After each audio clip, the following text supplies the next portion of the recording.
शिक्षा मंत्री का इस्तीफा हो, शिक्षा मंत्री की संपत्ति का 70% उन नागरिकों में बांटा जाए जिनके घर के बच्चे खुदकुशी करके मरे हैं। कब तक रहोगे यहाँ? जब तक चलेगा जब तक ही है यहाँ। बिना इस्तीफे के घर नहीं जाओगे? बिल्कुल नहीं जाने के जी यहाँ से। जो युवा यहाँ पे देश को आगे बढ़ा सकते हैं, ठीक है, वो युवा यहाँ पे आके अपना टाइम लगा रहे हैं। क्यों? क्योंकि बर्बाद हो रहा है यार देश। फार्म भरवाने के भी बाद फीस होती है 500 रूपए 700 रूपए, कई करोड़ बालक फार्म भरते हैं। भर्ती रद्द कर देंगे, कभी पेपर लीक हो जाएगा, कभी कुछ हो जाएगा, कभी कुछ हो जाएगा, पैसा कमा कर अपनी जेब में लगाने लग रही है। ये अनपढ़ बनाना चाह रहे हैं इस देश को। खिलाफ के नारे लग रहे हैं, हाथ में जो है नेशनल फ्लैग है और यहाँ पर जो प्रोटेस्ट है उसका एक नजारा ये भी है, भारत माता की जय के यहाँ पर नारे लग रहे हैं। आप देख सकते हैं छात्रों के अंदर जो जोश है, जो जुनून है, इस तरीके से यहाँ पे भारत माता की जय, जय भीम के नारे लग रहे हैं। तो छात्रों के अंदर देशभक्ति की भावना आपको दिखाई दे रही होगी। और वहीं दूसरी तरफ आप ये भी सोचिए, इन्हीं छात्रों को जो है दहशतगर्दों की बी टीम भी कहा जा रहा है। तो छात्रों का जोश और जुनून आप देख सकते हैं। और दूसरी तरफ जिस तरह की बातें कही जाती है उसको लेकर भी आप सोच सकते हैं। यहाँ पे कुछ और लोग हैं, ईवीएम हटाने वाले भी आ गए हैं। आप कहाँ से आए? मेरा नाम राहुल तिवारी है। मैं चांदनी चौक विधानसभा से एमएलए का चुनाव लड़ चुका हूँ 2025 में। लेकिन यहाँ तो जो मुद्दा है वो है जैन जी का। तो जैन जी आए हैं, वो कह रहे हैं कि भाई सरकार का इस्तीफा होना चाहिए, धर्मेंद्र प्रधान। तो देखो धर्मेंद्र आप लेकर आए हैं ईवीएम। ईवीएम कहाँ से आ गया? ये देखो नीचे पढ़ो, वोट वापसी मंत्री कानून। देखो, जब ईवीएम के वीवीपैट में काला कांच और लाइट सेंसर लगा है और उसमें जो प्रोग्राम डाला जाता है 14 दिन पहले, अगर उस प्रोग्राम के वजह से और काले कांच और लाइट सेंसर वाली ईवीएम की मदद से ईवीएम में गड़बड़ी होती है, अगर मेरी बात सुनोगे आप, तो अगर नेता लोग, अगर प्रधानमंत्री मुख्यमंत्री देश में ये काले कांच वाले ईवीएम से प्रोग्राम के द्वारा अगर चुने जाते हैं, तो लोग देश की समस्या के समाधान करने में रुचि क्यों लेंगे? अगर 500 करोड़ दे के अगर मैं शिक्षा मंत्री बन जाऊं तो मैं 5000 करोड़ कमाने के लिए काम करूंगा ना। अब आप ये बताइए, आप कह रहे कि ईवीएम में गड़बड़ी होती है, ये तो है आपका मोटा मोटी। होती नहीं है, मैंने नहीं बोला, हो सकती है। एक जो प्रोग्रामर प्रोग्राम लिखते हैं, उन प्रोग्रामरों की मदद से, केवल 10 लोगों की मदद से देश में 100 करोड़ में से 30 करोड़ वोट चोरी किया जा सकता है। आप कह रहे हो सकता है, ऐसा हुआ तो नहीं है? ऐसा कोई सबूत आज तक मिला नहीं, इलेक्शन कोई इस तरीके से कोई साबित कर पाए। इलेक्शन कमीशन मशीन नहीं देता है, जब वो मशीन ईवीएम हटाओ सेना को देगा तो हम उसमें प्रूफ कर देंगे। इसमें हमारी मांग क्या है कि शिक्षा मंत्री का इस्तीफा हो, शिक्षा मंत्री की संपत्ति का 70% उन नागरिकों में बांटा जाए जिनके घर के बच्चे खुदकुशी करके मरे हैं। और शिक्षा मंत्री को का जो सजा है वो जूरी सुनाए, वो जूरी फैसला ले, जज फैसला नहीं लेगा उसके मामले का, ठीक है ना।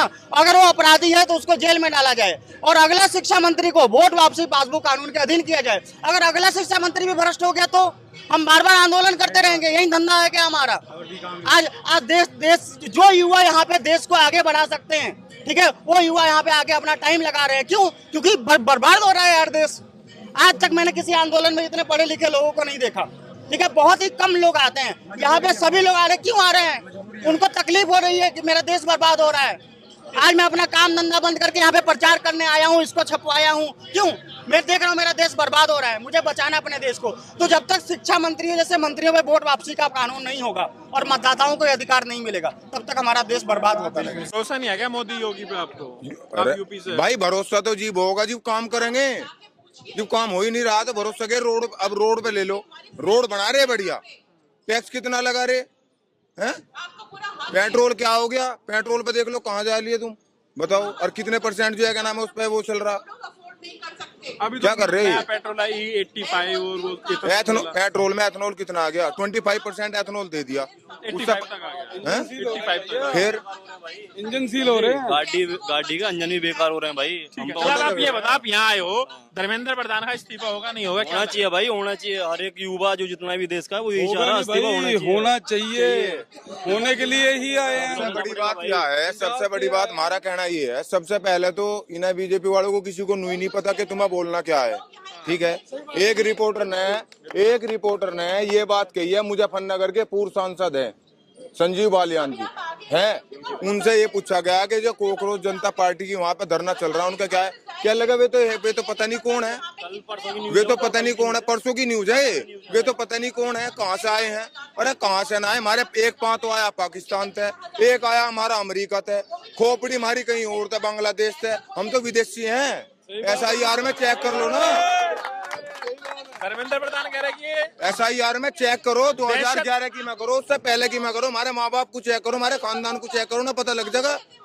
दहशतगर्दों की बी टीम कह रहे हैं। दूसरा मुद्दा अरे बी टीम हो तो ये पता ही है, कुछ भी कह सके, हम तो आतंकवादी भी है इनकी नजरों में, वो छोड़ दो आप। ठीक है, 2020 में जब किसान का आंदोलन चल रहा था, वे आंदोलनकारी थे और वे आतंकवादी भी थे नहीं थे, टोटल मीडिया जानता है। इनकी बातों तो वो नहीं कहना। ठीक है, ये हमारे कुछ भी कह लो, इनके कहने तो कुछ नहीं होने का। जो हम हैं वो हमें भी पता और हमारे परिवार को पता। तो घर नहीं जाओगे क्या? कब तक चलेगा आंदोलन? आंदोलन तो चलता रहेगा। हम भाई मेरे तनु बता दो, रोटी ये हमें दे रहे या हम ही नहीं दे रहे? भाई आप बात बता दो। आप भी जानते हो रोटी तो किसान ही दे रहा होगा। अन्नदाता कौन है? अन्नदाता तो किसान ही है? और किसान ही रोटी दे रहा तो हम क्या भूखे मरने लग रहे? हम ना मरने गए, मार तो टंकी भरी दे रही, क्या दिक्कत है? तो घर नहीं जाओगे? आंदोलन चल अरे नहीं, घर के करेंगे जाके? ऐसे वहाँ पड़े ऐसे यहाँ पड़े, हमारा कुछ नहीं। ऐसे यहाँ पड़े और ऐसे घर पड़े, ऐसे आगे जेल में घेर देंगे, वहाँ भी ऐसे पड़े हम तो, हमें नहीं कोई तैयारी दिक्कत है पूरी? हाँ, अरे कोई दिक्कत ना, जुकर इनके जिम्मावे आप कर कहाँ से हो भाई साहब? यूपी मुजफ्फरनगर। मुजफ्फरनगर तो मेरा भाई है। तो कब तक रहोगे यहाँ? जब तक चलेगा जब तक ही है यहाँ। हम तो डटेंगे भाई हम। मतलब आप भी इफेक्टेड है क्या? आपका भी कोई पेपर लीक हुआ है? पेपर लीक हुआ है, SSC के सारे पेपर लीक हो रहे हैं। SSC GD लीक हो लिया, दिल्ली पुलिस लीक हो लिया, और जी ये आपके ये तो सारे हो ही रहे जो इनके अदर एग्जाम चल रहे। अच्छा, नीट का एग्जाम हो गया, सारे पेपर लीक हो रहे हैं। हाँ, सारे यार, ये यूपी में तो योगी ने बहुत बढ़िया करते हैं, यूपी में भी लीक हो रहा है क्या? यूपी SSC यूपी पैट का एग्जाम लीक हो जाए, यूपी SSC का लीक हो गया अभी। करके रखा है इन्होंने, रोजगार बना रखा है, लोगों को फार्म भरवाते हैं। ठीक है, फार्म भरवाने के बाद 500 रुपए है, सुनो मेरी बात, फीस वह फार्म भरवाते हैं, फार्म भरवाने के बाद फीस होती है 500 रुपए 700 रुपए, कई करोड़ बालक फार्म भरते हैं। वो पैसा सारा का सारा इनका फंडिंग इनके पास जमा हो जा, कभी वे भर्ती रद्द कर देंगे, कभी पेपर लीक हो जाएगा, कभी कुछ हो जाएगा, कभी कुछ हो जाएगा, पैसा कमा कर अपनी जेब में लगाने लग रही। ठीक है, यो सिस्टम चल रहा है। 500 रुपए तो उसकी फीस है, 500 रुपए इसकी फीस है, 100-200 रुपए वो भरने वाला है। बिना इस्तीफे के घर नहीं जाओगे? बिल्कुल नहीं जाने के जी यहाँ से। हम वो तो ना कर रखी, घर का ना कह रखी, मोद लो तो आराम दो, कोई दिक्कत ना लौटो। भाई एक चीज और बताता हूँ, अभी एक डीपली से बताता हूँ। एक यूपीएससी की जो आज के टाइम में मतलब यूपीएससी की वो निकालते हैं, जैसे मेंस प्रीलिम जो निकाल के 3-4 साल तैयारी करते हैं, उसके बाद में जो ये पेपर करवाते हैं, मतलब जो ये कमीशन बैठी हुई है, इन पे स्पेलिंग तो सही से आती नहीं लिखनी। कितनी स्पेलिंग बता दूं, बताओ? सिक्किम की स्पेलिंग जानते हैं? उसमें देखो क्या नाम है, एक सर है वो उस पर इंस्टाग्राम पे बताते हैं, कम से कम नहीं 10 से 12 स्पेलिंग ऐसी पकड़ी हुई है जो कमीशन करवा रही है ना इस पेपरों को, उन पर स्पेलिंग लिखनी तक आ रही है। बताओ तो बच्चों को भविष्य क्या बना पाएंगे आगे? गलत पूछने को फिर सही करने के पैसे लेते भाई हैं। बात यह है, बच्चों का जो भविष्य है वो अंधेरे में है। नु कहते चांदनी रात में ना है, काली रात में है, चांद छुपा पड़ा है, और बालक बिल्कुल अंधा हो गए, बैठाओगे बिल्कुल खत्म करके बैठाओगे। भविष्य खतरे में है। असलियत में इनका क्या सिस्टम है? इनका सिस्टम जो है, बच्चा पढ़ेगा तो जो है क्या नाम है, सवाल जवाब थर तक करेगा, और अनपढ़ होगा तो जो कर तुम क्या हो गए, डाल चलेगा। देखा ना, घर में एक परिवार में 2 बालक है, एक तो ज्यादा पढ़ लिया और एक है पढ़ा लिखा कम, वो है अनपढ़। उसे क्या कहा जाएगा? इनको तो पागल है, तो कहना कहते, और पढ़े लिखे नहीं, ये बहुत होशियार है। तो इनका ये वाला सिस्टम है, ये अनपढ़ बनाना चाह रहे इस देश को, और जो कर अपने आप अनपढ़ है, इस डालिए देश को बनाना चाह रही। सच्चाई है यार।